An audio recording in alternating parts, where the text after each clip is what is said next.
On a vu ensemble à notre première capsule le rôle des artères et le rôle des veines. On se souvient que le rôle des artères, c'est d'amener le sang du cœur vers nos pieds et le rôle des veines, de ramener le sang des pieds vers le cœur. Les artères ont une pompe importante qui est le cœur.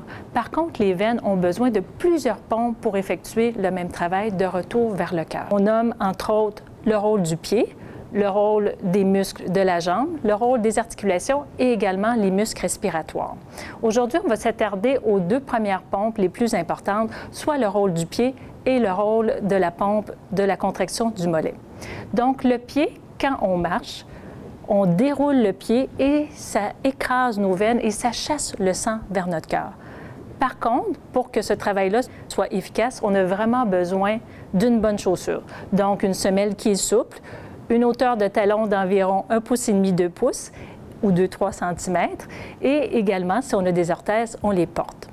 À l'opposé, si on a un talon qui est vraiment très haut, c'est très difficile d'écraser nos veines de notre pied et à ce moment-là, ça compromet le retour veineux. Si on n'a aucun talon, le retour aussi est compromis.